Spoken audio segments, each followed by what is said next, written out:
بسم اللہ الرحمن الرحیم، السلام علیکم۔ آج 18 جون بروز اتوار ہم بات کریں گے دو اہم ایشوز کے حوالے سے۔ قومی اسمبلی قبل از وقت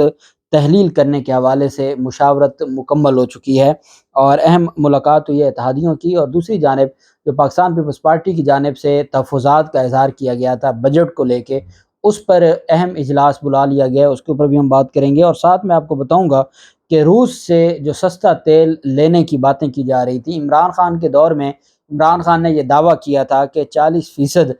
جو تیل ہے روس سے وہ سستا جو ہے، اور باقی بھی چیزیں روس سے سستی حاصل کرنے کا دعویٰ کیا گیا تھا، اور اس میں خط و کتابت بھی ہوئی تھی، اور اس وقت کی جو روسی حکومت تھی اس کی جانب سے باقاعدہ اس کو تسلیم بھی کیا گیا تھا۔ اس کے بعد رجیم چینج آپریشن ہوتا ہے، رجیم چینج آپریشن کے بعد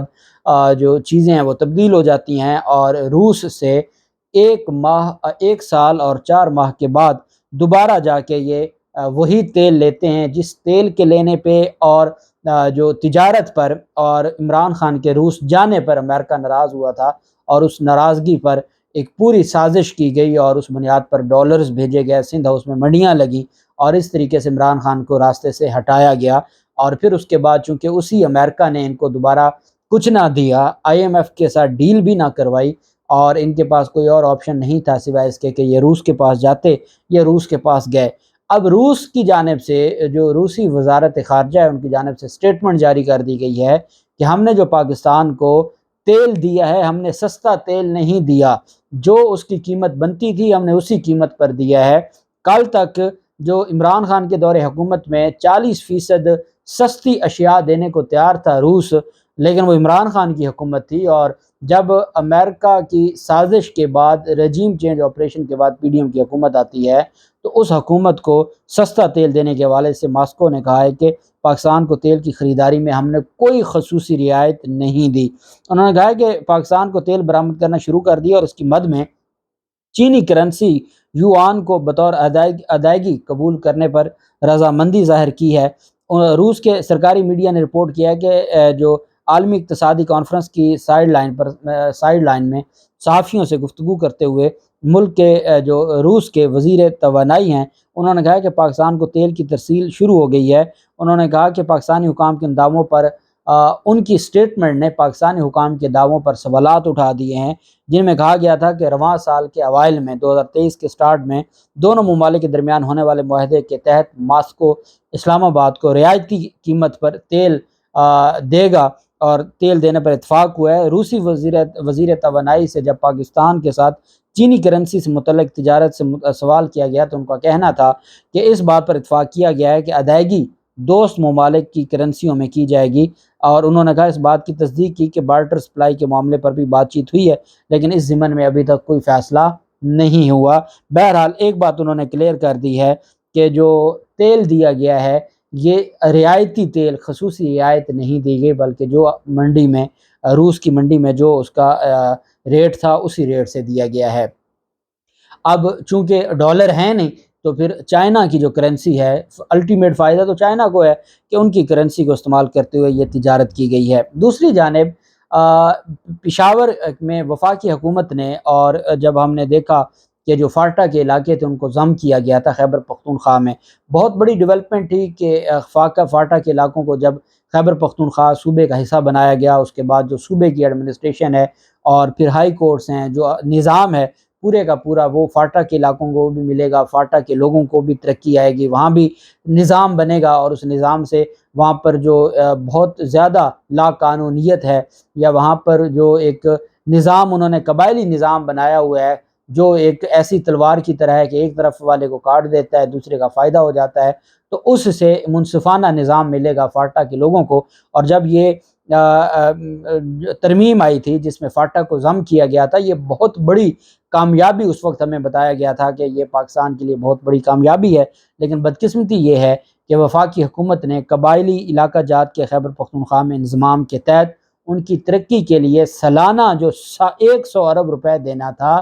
5 سالوں میں صرف 70 ارب روپے دیے گئے ہیں۔ 100 ارب روپے سالانہ ہونا تھی، 5 برس میں 500 ارب میں سے صرف 87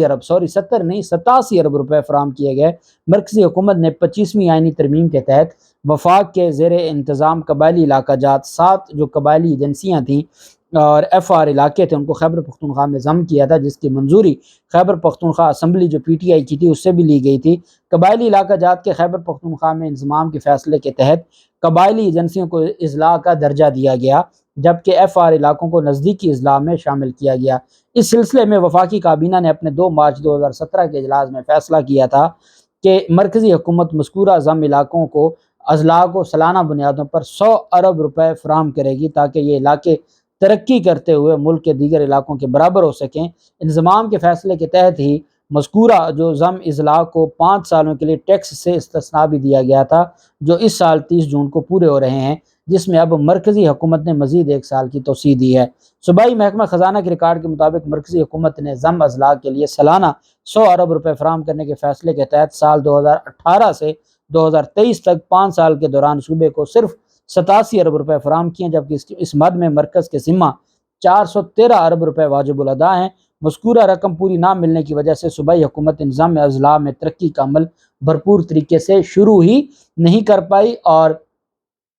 جو پاکستان تحریک انصاف کی حکومت ہے، چونکہ اس وقت کام جاری تھا اور جو قومی مالیاتی کمیشن کے اجلاس بھی ہو رہے تھے، اور امید تھی کہ 2022 میں یہ فنڈز مل جائیں گے، لیکن اس کے بعد یہ فنڈز نہ ملے اور پی ڈی ایم کی حکومت آ گئی اور انہوں نے پاکستان تحریک انصاف کی جو صوبائی حکومت تھی اس کی بات سننا بھی گوارا نہ کی۔ اب اصل چیز یہ ہے کہ جو ان کا حق بنتا ہے، جو خیبر پختونخوا کے وہ علاقے ہیں جو انضمام کے بعد آئے تھے، ان کا جو حق بنتا ہے ان کو ان کا حق ملنا چاہیے، تب ہی جا کے۔ اب دوبارہ جو دہشت گردی کی لہر شروع ہو گئی ہے، اس کی وجہ یہ ہے کہ وہاں پراپر جو سسٹم ہے وہ لایا ہی نہیں گیا۔ اگر لوگوں کو آپ ان کے مسائل حل کریں گے، خوشحالی آئے گی، تو بہت حد تک یہ ساری جو لا قانونیت ہے یہ ختم ہوگی اور وہاں پر بھی ایک نظام آئے گا۔ تو ہم امید کرتے ہیں کہ انشاءاللہ ہمارے جو حکمران ہیں وہ اس پر اپنی ذمہ داری نبھائیں گے۔ مسلم لیگ نون نے بجٹ پر حکمران اتحاد میں شامل اہم جماعت پاکستان پیپلز پارٹی کے تحفظات دور کرنے کا فیصلہ کیا ہے۔ دونوں اتحادی جماعتوں کے وزراء پر مشتمل وفود کے مذاکرات کل سے وزیر اعظم سیکریٹریٹ میں ہوں گے۔ وزیر اعلیٰ سندھ کی شرکت کا بھی امکان ہے۔ سندھ حکومت کو سیلاب زدگان کی بحالی کے لیے فنڈز فراہمی پر گفتگو ہوگی۔ اب چونکہ سندھ حکومت کو صرف فنڈز چاہیے، وہ بجٹ میں اپنا حصہ مانگ رہی ہے، اور بھلے اب خیبر پختونخوا کو نہ دیں، پنجاب کو نہ دیں، لیکن سندھ اپنا حصہ لے گی، کیونکہ وہی پھر آگے میئر کے الیکشن پہ جیسے لگا تو آگے جو جنرل الیکشن ہوگا اس کے اوپر بھی پیسہ لگانا ہے زرداری نے، تو اس وجہ سے ان کو اور کوئی تکلیف نہیں ہے بجٹ میں سے۔ غریب عوام کی مہنگائی ہے، ٹیکس کا اضافہ ہے، مہنگائی بڑھتی جا رہی ہے، اس کو ان سے لینا دینا ہی نہیں ہے۔ وہ سندھ حکومت کے نام پر پیسے لیں گے اور پھر وہ سندھ حکومت کیا غریب کو سندھ کے لوگوں پہ تھوڑی لگنے ہیں، وہ تو پھر انہی چیزوں پہ لگیں گے، جیسے پہلے سندھ ہاؤس میں منڈیاں لگی، پھر اس کے بعد میئر کے انتخابات میں جو کچھ ہوا، اور اب پھر جنرل الیکشن میں ہوگا۔ اس وجہ سے سندھ حکومت نے وفاقی بجٹ کی حمایت میں ووٹ ڈالنا سیلاب زدگان کی بجٹ مختص کرنے سے مشروط کر رکھا ہے، اور بلاول زرداری نے بیسیکلی کہا تھا کہ وزیر اعظم سے ملاقات میں تحفظات سے ان کو آگاہ کر دیا ہے۔ وفاقی حکومت نے سیلاب متاثرین کے لیے مناسب فنڈز نہیں رکھے۔ وفاقی بجٹ میں پیپلز پارٹی کی کم تجاویز شامل کی گئی ہیں۔ شہباز شریف کی نیت پر شک نہیں ہے، وزیر اعظم کی ٹیم کے کچھ لوگ ایسے ہیں جو وعدے پورے نہیں کر سکے، یہ بلاول زرداری کی جانب سے کہا گیا تھا۔ کل وفود کی شکل میں وزیر اعظم سیکریٹریٹ میں ان کی ملاقات ہوگی، اور وہ ملاقات کیا ہوگی کہ بھئی اتنے ہیں اور ہم نے تقسیم کر کے کھانے ہیں۔ وہ گھر چاہتا ہے کہ زیادہ حصہ ہمیں مل جائے، دوسرا گھر چاہتا ہے کہ زیادہ حصہ ہمیں مل جائے، باقی عوام کی کوئی خیر خواہی نہیں ہے۔ وفاقی حکومت میں شامل اتحادی جماعتوں نے اور ان کے قائدین نے قومی اسمبلی آئینی مدت سے پہلے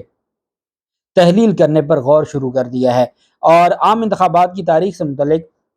حکومتی اتحاد نے مشاورت شروع کر دی، اور اس کی وجہ یہ ہے کہ کل سے جو سپریم کورٹ آف پاکستان میں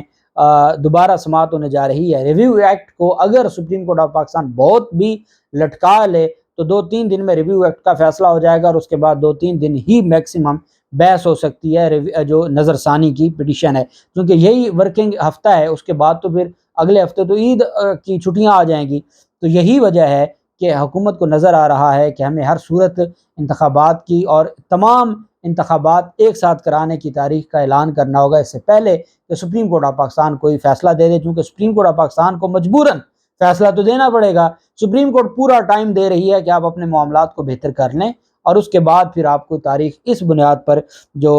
حکومتی اتحاد ہے انہوں نے مشاورت شروع کر دی ہے، اور اگلے ہفتے چونکہ شریف خاندان کی بھی لندن میں ایک اہم ملاقات ہے نون لیگ کی، اور وہ وہاں بھی ان چیزوں کو حکومتی رہنماؤں نے کہا ہے کہ قومی اسمبلی کو بہت پہلے تو نہیں لیکن ایک ہفتہ قبل تحلیل کر دیا جائے گا، اور شہباز شریف نواز شریف سے اسمبلی مدت کے معاملے پر ہدایات لیں گے۔ حکومتی حلقوں میں نومبر 2023 کے پہلے ہفتے میں انتخابات کرنے پر مشاورت جاری ہے۔ ان کو لگتا ہے کہ عمران خان جو وعدہ کیا گیا تھا عمران خان کو ہر صورت دیوار کے ساتھ لگانے کا، وہ کسی حد تک مکمل ہو چکا ہے، جو رہ گیا ہے وہ اگلے دنوں میں مکمل ہو جائے گا، اور اس کے بعد ہمیں فی الفور انتخابات کروا لینے چاہیے۔ جب پاکستان تحریک انصاف یا نہیں ہوگی، یا ان کی پاس ٹیم نہیں ہوگی، یا ان کو کمپین نہیں کرنے دی جائے گی، جیسے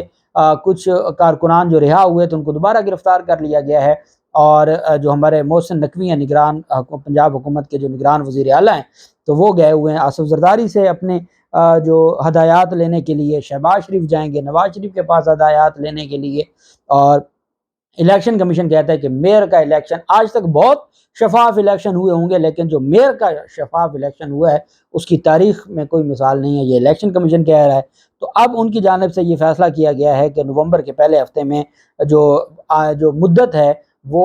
اسمبلیوں کی وہ 13 اگست کو ختم ہو رہی ہے، لیکن جو اسمبلیاں تحلیل ہیں وہ یہ کہا جا رہا ہے کہ اگست کے پہلے ہفتے میں تحلیل کر دی جائیں، تاکہ نومبر کے پہلے ہفتے میں الیکشن ہو، اور تب تک جو ہے وہ عمر بندیال بھی چلے جائیں گے، اور ساتھ ان کو یہ لگتا ہے کہ پاکستان تحریک انصاف بھی جو کچھ انہوں نے بچائی ہے وہ بھی ختم ہو جائے گی، تاکہ یہ انتخابات فری اینڈ فیئر الیکشن ہو اور یہ جیت جائیں۔ اب دیکھتے ہیں ان سارے معاملات میں کیا ڈیولپمنٹ ہوتی ہے، جو بھی تفصیلات ہوں گی آپ کے ساتھ شیئر کرتے رہیں گے۔ اللہ پاک پاکستان کا حامی و ناصر ہو۔ بہت شکریہ۔ اللہ حافظ۔ پاکستان زندہ باد۔